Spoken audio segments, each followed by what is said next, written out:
we go on to what probably was to me, one of the surprising matches, was a highlight, and we talked about it on the post show that really not a fan of how the ending was. But then again, now seeing how where Rhea Ripley is being positioned in it, definitely I couldn't see Rhea Ripley not beating Raquel Rodriguez, but a lot of people liked that match. A lot of people gave props to Raquel Rodriguez, saying it's probably one of her best matches in a long time, if not her best match.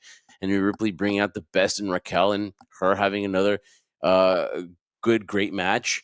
And it just shows you the stock of Rhea Ripley, and that's why she's in the position she is. And we find out that she will challenge Io Sky. Or actually, it's funny that Io Sky challenges Rhea at Evolution. But now the we talk about the IWC and this hate for Rhea Ripley. Obviously, you talked about how could you cheer for Rhea in the whole Liv Morgan situation, where it was Rhea that put Liv out of commission, and Liv was just seeking revenge in this whole Liv Morgan revenge tour, right? We get that aspect, but this extra hate for Rhea Ripley being good and not her positioning where she's at, because I don't think she's doing that. I think the company sees, hey, Rhea's a star. She's on the front cover of the Evolution poster, as she should. She is that big right now, and I have no problem. The whole Rhea Hogan thing and people using Becky Hogan, I don't see it, trendsetter. I don't see where this hate is coming from. Maybe sometimes when you're on top of a lot, and mommy's always on top, right? Mm. Like, you're gonna get haters, and even your biggest supporters are gonna become your detractors, because they're like, oh, why don't you give this person a shot? Why? Well, you know what though? They're still going crazy over Rhea. They love her, and she's still a draw. And as far as I see it, she's, to me, one of the top 5 females in wrestling and in the company. So why not be in the spot?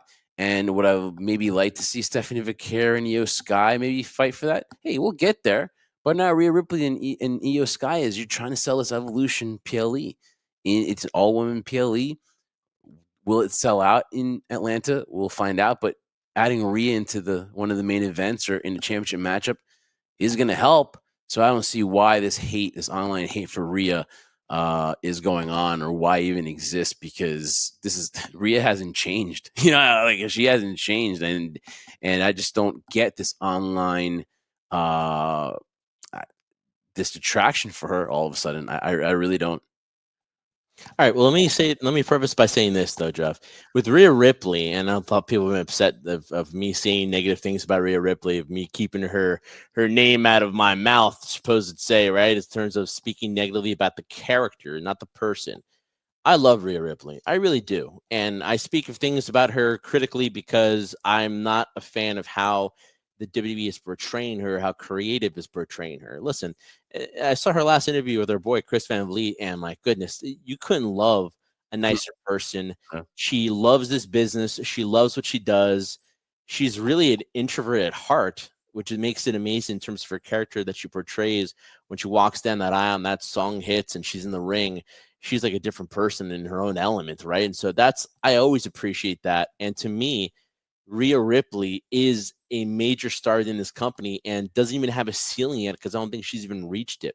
What I don't like what WWE does, which I guess I can only assume from my vantage point, creates resentment in the internet with Rhea, that people calling her Rhea Hogan or just having resentment that everything is going her way, is that I don't appreciate the fact that a character like hers and what she's done in the past can be completely ignored, or how they're trying to portray sympathy for a character that we should never ever feel sympathetic for. She should be this large in life woman badass that she should be. When I think of her, I think of a Stone Cold Steve Austin or a Rock, for example, or even someone that people compare to the who she takes this great compliment to, the ninth wonder of the world, China. They never apologize for anything they did. Do they admit what they did in the past? Did they admit it was wrong? Yeah, they do, but then they move on from it. They never showcase themselves as, this person was a friend of mine, and I might have done some things in the past that were bad, but they stabbed me in the back and that really hurt me. Like, come on.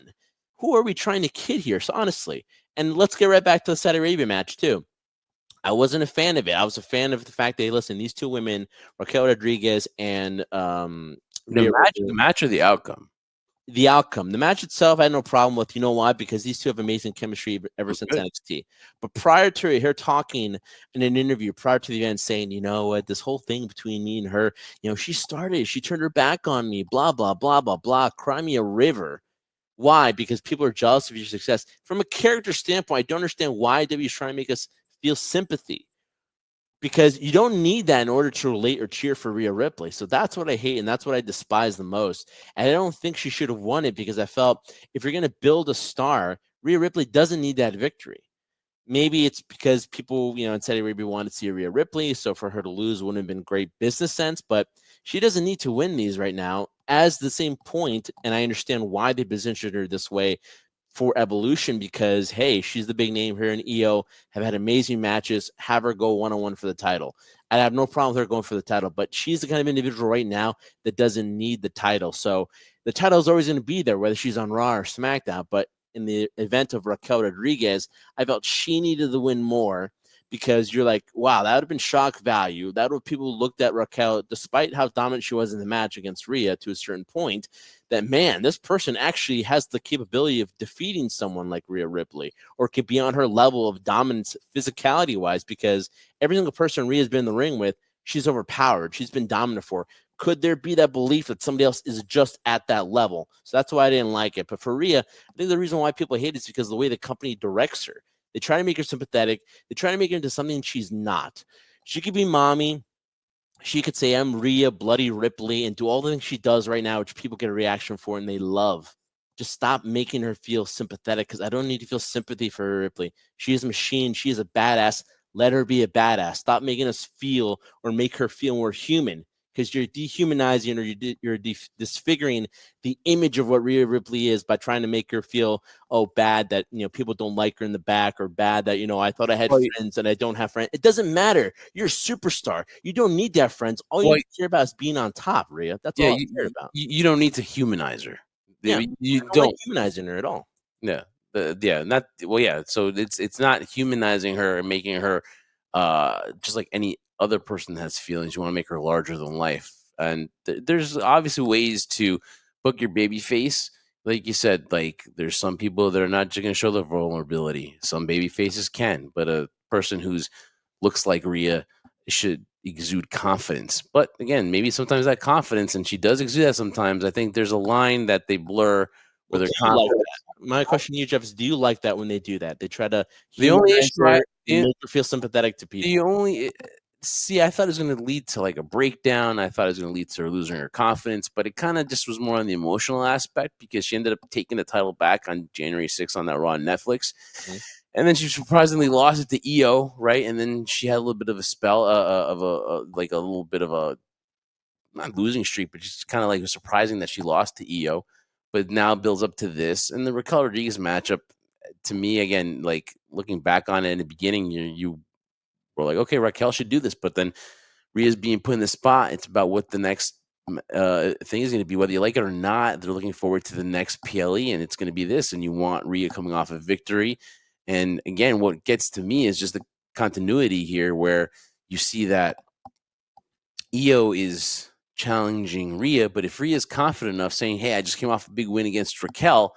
Hey, Io, come on, what do you say, me and you?" But for Io to just go up there and challenge Rhea, it's kind of leading me to think, okay, well, this is what you wanted, Io, and it's going to be her fault because she called out Rhea, which could cause her to lose. I still don't know if she's going to lose that title at Evolution, but I would expect it.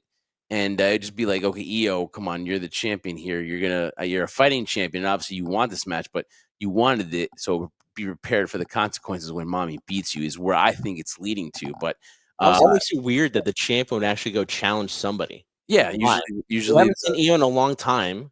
We haven't seen her on TV for a while. I know she's nursing an injury. It's been designed that way. Then she comes out saying, I want to challenge the best. I want to challenge you. When anybody with a smart head would say, you know, why would you go against your most dangerous opponent? Why? Let her earn that spot. Let her earn it. hopefully Io's not hurt. I just think it's just the booking of Triple H. I'm Where not claiming her to be her. I'm saying unless she's injured or yeah, that's the way it's designed, she's taking some time off TV because she hasn't been in the limelight.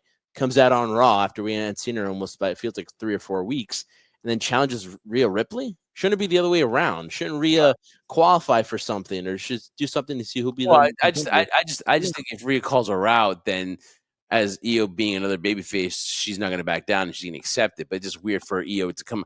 It's as far as Io to come out and just challenge her. Just kind of it's you can respect that, but it just normally doesn't happen like that. So we'll see where it leads to. But again, in the injury bug kind of derailed a lot of stuff for Evolution because one thing we didn't talk about was Liv Morgan's injury, and obviously it was felt because it kind of like derailed a couple of things that they were planning for the Evolution PLE. And again, we wish Liv Morgan a speedy recovery. It just shows how much she's missed. But again, it opens the door for Roxanne Perez to do her thing. And now she is the co-holder of the women's tag team titles with Raquel Rodriguez. And they said like a fatal four-way is in the works for that one. So we'll see what happens there.